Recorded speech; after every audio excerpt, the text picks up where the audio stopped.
स्वागत है आपका आज की हमारी वीडियो में। आज की वीडियो में हम आपके लिए लेके आए हैं कैलेंडर टॉपिक, और इसमें हम जो RS अग्रवाल की बुक है उसमें से क्वेश्चन प्रैक्टिस करेंगे। कंसेप्ट की जो वीडियो पहले बन चुकी है उसका लिंक आपको डिस्क्रिप्शन बॉक्स में मिल जाएगा और वीडियो के बीच में मिल जाएगा, तो वहाँ से आप देख सकते हो। तो इस वीडियो में हम सिर्फ क्वेश्चन जो है उनको प्रैक्टिस करेंगे, और आज की वीडियो में हम जो कैलेंडर टॉपिक है RS अग्रवाल की जो बुक है उसमें से क्वांटिटेटिव एप्टीट्यूड जो बुक है उसमें से हम सोल्व्ड एग्जाम्पल को सोल्व करेंगे। तो करते हैं आज की वीडियो को शुरू। वीडियो को एंड तक देखते रहें, तभी आपको टॉपिक जो अच्छे समझ आएगा। तो फर्स्ट हमारा क्वेश्चन है, find what was the day of the week on 16th July 1776। What was the day, first question है, example first. What was the day,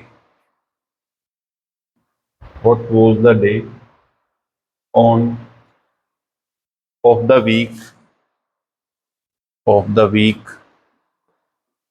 on 16th July 1776। तो ये हमारी फर्स्ट एग्जाम्पल है, सोल्व्ड एग्जाम्पल। तो करते हैं इसको सोल्व। तो सबसे पहले हमें एक डेट गिवन है और इस डेट को हमें डे फाइंड आउट करना है। तो इसके लिए आपको करना होगा 17 जुलाई 1776 को डे फाइंड आउट करना है। तो सबसे पहले मैं देखो यहाँ पे एक कोड है मेरे पास, जो आपको कंसेप्ट की अगर वीडियो देखोगे तो वहां से आपको समझ आएगा। तो वो कोड क्या है, 1700 में होते हैं 5 ओड डे, 1800 में 3 ओड डे, 1900 में होते हैं 1 ओड डे, और 2000 जो है उसमें होते हैं 0 ओड डे। तो इसका क्या कंसेप्ट है 5310 का, तो आप जो कंसेप्ट की वीडियो पहले बन चुकी है वहां से समझ सकते हैं। इसमें हम सिर्फ क्वेश्चन को प्रैक्टिस करें, क्योंकि अगर यहाँ पे हम कंसेप्ट को डिस्कस करेंगे तो वीडियो काफी लेंथी हो जाएगी। तो उसकी वीडियो हमने पहले बना रखी है, वहां से आप देख सकते हो। अब इसमें देखो 1776 जो है वो ईयर है, उसके हमें डे निकालना है। तो पहले हमें यहाँ तक इस डेट तक के जो ओड डे हैं वो निकालने पड़ेंगे। तो ओड डे निकालेंगे। सबसे पहले 1776 जो ईयर है वो कंटिन्यू है, हम निकालेंगे 1775। 1775 जो साल हैं इसके ओड डे निकालेंगे। तो इसको मैं एक्सपेंडेड फॉर्म में लिखूंगा 17 + 75। अब 1700 के ओड डे निकालने की जरूरत नहीं है, उसके ऑलरेडी हमने निकाल रखे हैं, 5 ओड डे हैं। तो यहाँ पे मैं डायरेक्ट लिखूंगा इसमें ओड डे हैं 5। तो ओड डे का क्या कंसेप्ट है वो आप कंसेप्ट की जो वीडियो है वहां से देख सकते हो। उसके बाद अब जो 75 ईयर्स हैं इसमें से कुछ ईयर लीप के हैं, कुछ नॉर्मल हैं। तो इसमें से लीप और नॉर्मल अलग कर देते हैं, तो इसको 4 पे डिवाइड करेंगे। तो 4 पे डिवाइड करने के बाद लीप और नॉर्मल डिफरेंट कर लेते हैं, तो 4 पे डिवाइड करेंगे। तो 4 1 जा 4, उसके बाद 3 35, 4 8 जा 32, और यहाँ पे 3 जो रिमाइंडर बचा है उससे हमें कुछ नहीं लेना है। तो 18 साल जो है लीप के हैं। अब इसमें से इसको माइनस करेंगे तो 15 - 8 7, और यहाँ पे है 6 6 - 1 5। तो 57 नॉर्मल ईयर हैं और 18 जो है लीप है। अब एक लीप में 2 डे होते हैं, तो 18 में बन जाएंगे 36। उसके बाद एक नॉर्मल में होता है 1 ओड डे, 57 में बन जाएंगे 57। अब जो ओड डे है वो कभी भी आपका 7 से बड़ा नहीं होगा। तो इसका मतलब क्या है कि जो ओड डे हैं वो हम निकालेंगे, इसको 7 पे डिवाइड कर दो। अगर ओड डे निकालने हैं तो 7 पे डिवाइड करेंगे 35, एक ओड डे बचेगा। इसको 7 से डिवाइड करेंगे 56 56, तो यहाँ पे 1 बचेगा, और ये 5 ये। तो 5 + 1 6 और 1 7, तो 7 का फिर एक वीक बन गया। तो इसका मतलब ओड डे कितने हैं 0। तो 1775 में टोटल ओड डे हैं 0। उसके बाद अब हम निकालेंगे 1776। तो पहले इसको चेक करेंगे कि लीप है या नॉर्मल है। तो लीप या नॉर्मल कैसे चेक करना है, तो हम 4 पे डिवाइड करके देखेंगे। अगर 4 पे डिविजिबल है तो लीप है, अदरवाइज वो नॉर्मल है। तो 76 को चेक करेंगे, 4 1 जा 4, 3 रिमाइंडर बचेगा 36, तो ये लीप ईयर है। तो इसका ध्यान रखना है कि लीप है। अब देखो 16 जुलाई डेट देखनी है, तो जुलाई मंथ है और उसकी 16 डेट है। अब पहले हम जून तक के जो ओड डे हैं उनको निकालेंगे। तो यहाँ पे मैं लिख देता हूँ, जो जनवरी है, जनवरी के होते हैं 3 ओड डे। फरवरी की या तो 0 लेंगे या 1, अगर लीप है तो 1 आएगा, और अगर नॉर्मल है तो 0। मार्च के 3 ओड डे, अप्रैल के हैं 2, मई के हैं 3, जून के हैं 2, जुलाई 3, अगस्त 3, सितंबर 2, अक्टूबर 3, नवंबर 2, दिसंबर 3। तो यहाँ पे मैंने ओड डे लिख दिए। अब यहाँ पे हम जून तक के जो ओड डे हैं वो लेंगे, क्योंकि जुलाई की हमें डेट गिवन है, तो जून तक के जो ओड डे हैं उनको ऐड करेंगे।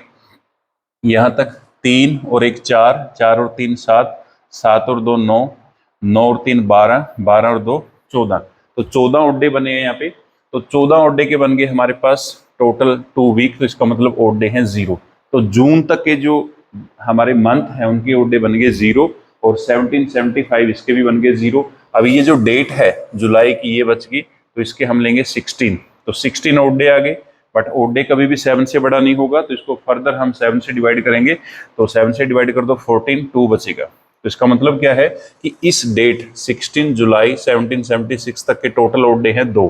अब 2 जो है यहाँ पे आपको ध्यान रखना है, अगर आपका फर्स्ट डे है मंडे तो उसका कोड होगा 1, ट्यूसडे का कोड है 2, वेंसडे का कोड है 3, थर्सडे का कोड है 4, फ्राइडे का कोड है 5, सैटरडे का कोड है 6, संडे का कोड है या तो 7 या 0 भी मान सकते हैं। तो यहाँ पे देखो हमारे ओड डे बचे हैं 2, तो इसका मतलब क्या है कि हमारा डे है ट्यूसडे। इसका मतलब क्या है कि इस डेट को डे है हमारा ट्यूसडे, मंगलवार जिसको हम बोलते हैं, तो इस डेट को डे है हमारा ट्यूसडे, मंगलवार। तो चेक करते हैं, तो आंसर में हमें दिया है ट्यूसडे, बिल्कुल ठीक है। तो ये था हमारा फर्स्ट एग्जाम्पल। तो इसका पहले आपको कंसेप्ट समझना होगा कि कैलेंडर का कंसेप्ट क्या है। तो कंसेप्ट के लिए अलग से हमने वीडियो बना रखी है, आप वहाँ से देख सकते हो। यहाँ पे हम सिर्फ क्वेश्चन को सोल्व करेंगे, क्लियर। तो यहाँ पे हम जो RS अग्रवाल की बुक है उससे क्वेश्चन को सोल्व करेंगे।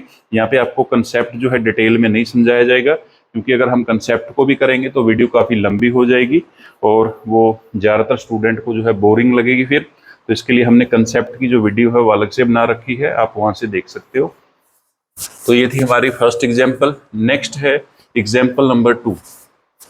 तो पहले हम सोल्व्ड एग्जाम्पल करेंगे, फिर जो अनसोल्व्ड सम है उनको डिस्कस करेंगे। तो RS अग्रवाल की जो बुक है काफ़ी इंपॉर्टेंट बुक है, सभी जो गवर्नमेंट एग्जाम है इसी में से क्वेश्चन आते हैं ज़्यादातर। सेकंड एग्जाम्पल है, what was the day of the week on 15th August 1947। Example 2, what was the day of the week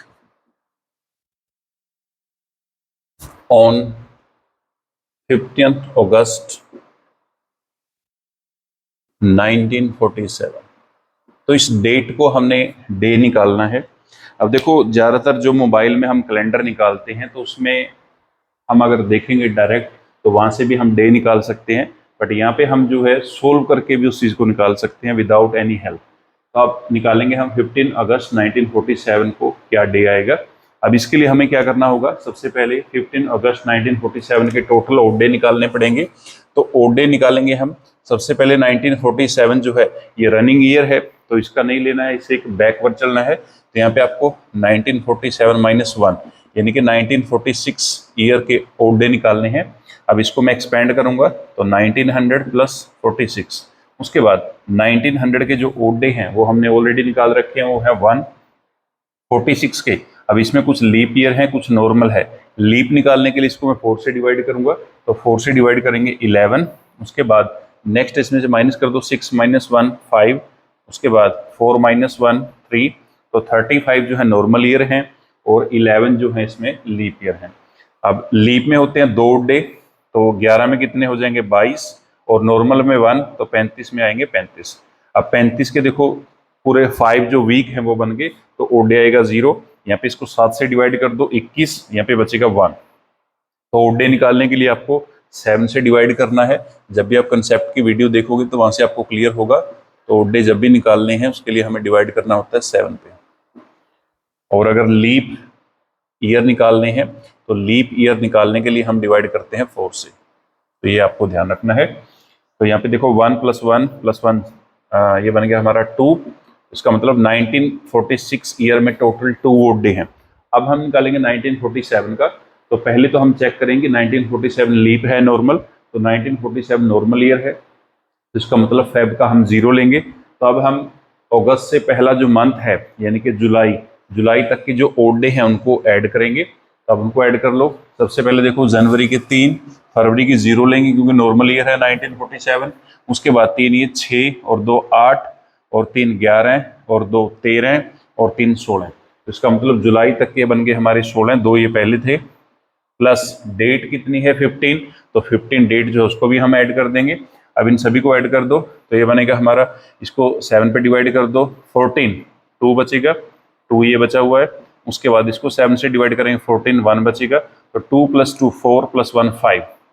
तो सारे के सारे यानी कि 15 अगस्त 1947 तक के ओड डे बने हैं 5, और 5 यानी कि जो वीक का 5वां दिन है तो वो क्या है, फ्राइडे। तो इसका मतलब क्या है कि जो हमारी डेट हमें गिवन थी 15 अगस्त 1947, तो उसको डे क्या आएगा हमारा, फ्राइडे। तो ऐसे आप जो है क्वेश्चन को इजीली सोल्व कर सकते हो, लेकिन उसके लिए पहले आपको कंसेप्ट जो है वो समझना होगा। अगर आपको कंसेप्ट क्लियर है तो आप उसका जो आंसर है जल्दी से निकाल सकते हैं। तो ये था हमारा सेकंड एग्जाम्पल, इसका आंसर है हमारा फ्राइडे। तो 15 अगस्त 1947 को हमारा डे था फ्राइडे। नेक्स्ट है example number 3, what was the day of the week on 4 June 2002। तो यहाँ पे मैं सिर्फ डेट को चेंज करूंगा, बाकी क्वेश्चन सेम है। एग्जाम्पल नंबर 3, तो एग्जाम्पल नंबर 3 है, यहाँ पे हमें डेट जो है वो अलग दी है 4 जून 2002, 4 जून 2002। तो इस डेट को डे फाइंड आउट करना है। तो सेम क्वेश्चन है, सेम टाइप के क्वेश्चन है, बट इसमें सिर्फ डेट जो है वो चेंज कर रहा है, एक बार लीप ईयर आया है, एक बार नॉर्मल। तो अब देखते हैं इसको सोल्व करके। तो 4 जून 2002, अब इसमें देखो 2002 का हमें नहीं निकालना है, इसमें से एक माइनस कर दो, तो 2002 - 1, 2001 जो ईयर है उनके हम ओड डे निकालेंगे, इसको एक्सपेंड करेंगे, इसको लिख लेंगे हम 2000 + 1। 2000 के हमने ऑलरेडी निकाल रखे हैं, 2000 के ओड डे हैं 0, तो यहाँ पे हमने ओड डे पहले से निकाल रखे हैं। तो ये हमने जब कंसेप्ट की वीडियो बनाई थी वहां से निकाले हैं। तो 2000 के ओड डे आ गए हमारे पास 0, एक साल है हमारे पास। अब एक साल में लीप ईयर नहीं निकल सकता, तो इसका मतलब ये सिर्फ नॉर्मल ईयर है, तो इसका मतलब यहाँ पे सिर्फ 1 आएगा। अब एक साल में एक ही ओड डे आएगा, क्योंकि नॉर्मल ईयर है, नॉर्मल में 1 ही ओड डे होता है। तो यहाँ ध्यान रखना आपको, नॉर्मल जो ईयर है, नॉर्मल ईयर उसमें ओड डे होता है 1, और अगर लीप ईयर है आपका तो लीप ईयर में जो ओड डे हैं होते हैं 2। तो यहाँ पे 1 ही आएगा, नॉर्मल लीप यहाँ पे नहीं आया है, तो 0 + 1 1। इसका मतलब 2001 जो है उसमें टोटल ओड डे है हमारे पास 1। अब 2002 का निकालेंगे, तो यहाँ पे जून जो मंथ है वो हमें दिया है, 4th डेट है उसकी, तो जून नहीं लेना है, जून से लास्ट जो मंथ है यानी कि यहाँ पे जो मई है यहाँ तक के ओड डे निकालने हैं। जून की हम डेट जो है उसको ऐड करेंगे, तो यहाँ पे देखो 3 और यहाँ पे 0 लेंगे, क्योंकि 2002 जो है लीप नहीं है, नॉर्मल ईयर है। आप इसको 4 से डिवाइड कर सकते हो, 4 का डिविजिबिलिटी रूल है कि लास्ट के जो 2 डिजिट हैं उनको हम डिवाइड करेंगे। तो लास्ट के 2 डिजिट जो हैं तो उसको हम 4 से डिवाइड करेंगे, डिवाइड नहीं होगा तो इसका मतलब ये नॉर्मल ईयर है। अब इसको ऐड कर दो, 3 और यहाँ पे 0 लेंगे हम, और 3 6 और 2 8 और 3 11, तो 11 वो बन गए, एक ये है, तो 1 + 11, और ये जून की डेट ऐड करनी है +4, तो 1 और 4 5, 5 और 11 16। अब 16 को डिवाइड कर दो 7 से ओड डे निकालने के लिए, तो 7 से डिवाइड करेंगे 14, 2 रिमाइंडर बचेगा। तो इसका मतलब क्या है कि हमारे जो ओड डे हैं वो कितने हैं, 2। तो इस डेट तक के जो टोटल ओड डे हैं वो है हमारे पास 2, तो 2 का मतलब क्या है, ट्यूसडे। तो इस डेट को हमारा डे क्या है, ट्यूसडे, मंगलवार। तो ये था हमारा थर्ड एग्जाम्पल। नेक्स्ट है फोर्थ एग्जाम्पल। तो फोर्थ एग्जाम्पल थोड़ा सा डिफरेंट है इससे।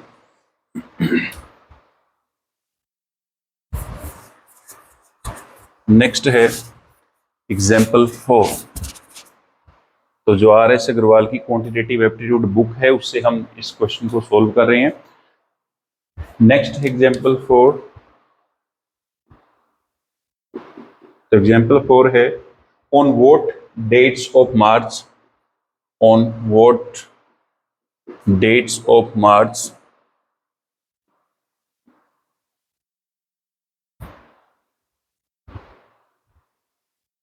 2005 did Friday fall, did Friday fall। तो यहाँ पे हमें बताना है कि जो फ्राइडे है वो मार्च मंथ और 2005 जो ईयर है उसमें किस किस डेट को आएगा, मतलब मार्च महीने की सारी डेट निकालनी है जिसमें हमारा फ्राइडे था 2005 ईयर में। तो इसके लिए हम क्या करेंगे, सेम प्रोसेस है। अब 2005 ईयर हमें दी है 2005 और यहाँ पे मार्च तीसरा मंथ है, तो पहले हम 2005 से पिछली जो ईयर है वो लेंगे, 2005 माइनस 1 2004। अब हम 2004 वर्ष के जो हैं ओड डे निकालेंगे, तो ओड डे निकालने के लिए सेम प्रोसेस है, इसको लिखेंगे हम एक्सपेंडेड फॉर्म में 2000 प्लस 4। 2000 के जो ओड डे हैं वो हमने ऑलरेडी निकाल रखे हैं 0, 4 के निकालेंगे। तो 4 को हम अगर 4 से डिवाइड करेंगे तो यहाँ पे लीप ईयर आएंगे हमारे 1 और नॉर्मल आएंगे 3। तो 4 में से 1 माइनस कर दो 3, तो नॉर्मल ईयर 3 है और लीप ईयर 1 है। अब एक जो लीप ईयर है उसमें 2 ओड डे हैं और 3 जो नॉर्मल ईयर है उसमें 3 ओड डे, तो 2 और 3 दोनों को ऐड कर दो 5। तो इसका मतलब क्या है, 2004 जो है उसमें टोटल ओड डे कितने हैं, 5। उसके बाद नेक्स्ट है, अब 2005 तक के जो ओड डे हैं वो हमने निकाल लिए। अब 2005 रनिंग ईयर है वो चल रही है अभी, अब इसके निकालेंगे। तो मार्च मंथ जो है उसकी हमें डेट ऐड करनी थी, लेकिन वो डेट हमें गिवन नहीं है, वो हमें फाइंड आउट करनी है। अब फेब तक के जो हैं उनको हम ऐड करेंगे।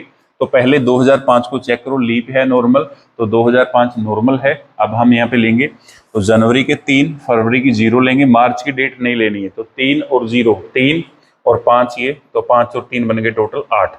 अब 8 में से एक वीक बन गया, 7 से डिवाइड कर दो 1, तो इसका मतलब क्या है, ओड डे आ गया 1। उसके बाद अब 1 का होता है हमारे पास मंडे, तो 1 का है यहाँ पे मंडे, बट यहाँ पे हमसे पूछा है फ्राइडे, तो इसका मतलब क्या है कि 1 में कितना हम ऐड करें कि उसका कोड बन जाए 5, क्योंकि 5 का होता है हमारे पास फ्राइडे। अब 1 में हम ऐड करेंगे 4, तो ये जो 4 हमने ऐड किया है, ये 4 मार्च जो मंथ है उसकी पहली डेट है, तो पहला जो फ्राइडे है मार्च मंथ में 4 का होगा।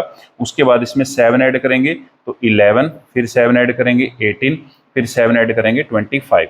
तो इन डेट को जो है मार्च मंथ में फ्राइडे आएगा 2005 वर्ष में, 2005 ईयर में। तो ये वो डेट हैं जिनको फ्राइडे था 2005 ईयर, मार्च महीना। क्लियर। तो ये हमारी डेट थी, इसमें हमने जो है डेट निकालनी थी कि कौन सी जो डेट है मार्च महीने की, तो 4 मार्च, 11 मार्च, 18 मार्च, 25 मार्च। तो इन डेट को आपको फ्राइडे है, और अगर आपने चेक करना है तो आप गूगल से चेक भी कर सकते हो, आंसर आपका बिल्कुल करेक्ट आएगा।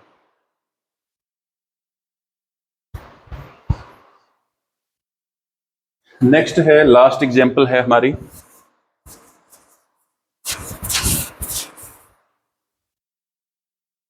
तो ये हमारी वीडियो का पहला पार्ट है, और कंसेप्ट की जो वीडियो है वो पहले बन चुकी है, तो उनका लिंक आपको डिस्क्रिप्शन में मिल जाएगा और इस वीडियो के बीच में मिल जाएगा, वहां से आप कंसेप्चुअल जो वीडियो है उनको देख सकते हो। नेक्स्ट है एग्जांपल नंबर 5, और अगर आपका कोई डाउट है तो आप कमेंट करके बता सकते हो। Prove that the calendar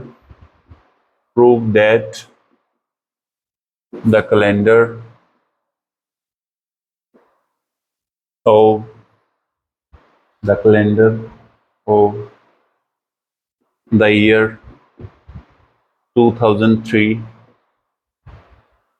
will serve for the year 2014। तो इसका मतलब क्या है कि जो कैलेंडर 2003 का था वही सेम कैलेंडर 2014 का होगा। इसका मतलब सेम कैलेंडर का मतलब क्या है, ये हमने कंसेप्चुअल जो वीडियो उसमें बताया था। अब दोबारा से आपको बताते हैं कि सेम कैलेंडर है कि जिन डेट को और जिस मंथ में जो डेज 2003 में थे उन्हीं सेम डेट को सेम डेज 2014 में भी होंगे। मतलब क्या है कि 2003 और 2014 का कैलेंडर जो है सेम है, ये चीज हमें यहाँ पे प्रूव करनी है। तो सेम कैलेंडर का जो है आपको ट्रिक भी बताया था और सेम कैलेंडर का जो है आपको कंसेप्ट भी समझाया था। तो अब दोबारा से हम करते हैं। तो जब भी आपको किसी भी ईयर का सेम कैलेंडर निकालना हो, जैसे यहाँ पे हमें 2003 का सेम कैलेंडर निकालना है, तो उसके लिए आपको क्या करना है, जो गिवन ईयर है उसको पहले 4 से डिवाइड करना है। ये आपकी ट्रिक है, पहले भी हमने डिस्कस की थी। ट्रिक से भी निकाल सकते हो, और दूसरा जो ट्रेडिशनल मेथड है वो भी आपको बताया था, उससे भी निकाल सकते हो। तो यहाँ पे हम ट्रिक के साथ करेंगे इसको। तो जो गिवन है, क्योंकि डिटेल में हमने जो है कंसेप्ट की जो वीडियो वहाँ पे डिस्कस कर रखा है, तो इसको हम 4 से डिवाइड करेंगे। 4 से डिवाइड करने के बाद अगर आपका रिमाइंडर जो है 1 आएगा तो उस केस में आपको 6 ऐड कर देने जो भी आपकी गिवन ईयर है। और अगर आपका रिमाइंडर 2 है तो 11 ऐड करने हैं। रिमाइंडर अगर 3 है तो 11 ऐड करने हैं। रिमाइंडर अगर 0 है तो 28 ऐड करने हैं। तो ये आपको ध्यान रखना, जब भी आपको सेम कैलेंडर निकालना हो किसी भी ईयर का तो पहले जो गिवन ईयर है उसको 4 से डिवाइड करो। 4 से डिवाइड करने के बाद उसका रिमाइंडर चेक करना है। अगर रिमाइंडर इनमें से कोई भी है तो ये आपको ऐड करने हैं जो आपकी गिवन ईयर है। अब इसको देखो, हम 4 से डिवाइड करेंगे तो 4 का डिविजिबिलिटी रूल अप्लाई करेंगे। तो यहाँ पे देखो 4 का जो डिविजिबिलिटी रूल है वो आपका काफी इंपॉर्टेंट है, वो आपको आना चाहिए 4 का डिविजिबिलिटी रूल, क्योंकि इस चैप्टर में काफी जगह आपका 4 का डिविजिबिलिटी रूल जो है वो यूज होता है। उसके ऊपर भी हमने वीडियो बना रखी है तो वो भी आप देख सकते हैं, उसका भी लिंक आपको डिस्क्रिप्शन बॉक्स में मिल जाएगा। तो अब इसको हम 4 से डिवाइड करेंगे, लास्ट के जो 2 डिजिट हैं 4 से डिवाइड करने के बाद हमारा रिमाइंडर जो है 3 बचेगा। तो 3 बचेगा, इसका मतलब कितने ऐड करने हैं हमें 11, तो इसमें हम 11 ऐड करेंगे। तो 2003 में 11 ऐड कर दो 2014। तो इसका मतलब क्या है कि यहाँ पे जो हमें दिया था कि 2003 और 2014 का सेम कैलेंडर है तो वो चीज़ प्रूव होगी, ये बिल्कुल ठीक है। तो ऐसे हम जो है इस चीज़ को प्रूव कर सकते हैं। तो ये था हमारी आज की वीडियो का लास्ट सम। तो कंसेप्चुअल जो वीडियो है उसका लिंक आपको डिस्क्रिप्शन बॉक्स में मिल जाएगा और वीडियो के बीच में मिल जाएगा, वहां से आप कंसेप्ट अपना क्लियर कर सकते हैं। उसी के बाद आपको जो है क्वेश्चन अच्छे से समझाएंगे अगर आपका कंसेप्ट क्लियर है। नेक्स्ट जो पार्ट हम कैलेंडर का लेके आएंगे तो उसमें हम जो एक्सरसाइज की है उसके क्वेश्चन है हमारे पास, उनको डिस्कस करेंगे। तो मिलते हैं नेक्स्ट वीडियो में। Thanks for watching.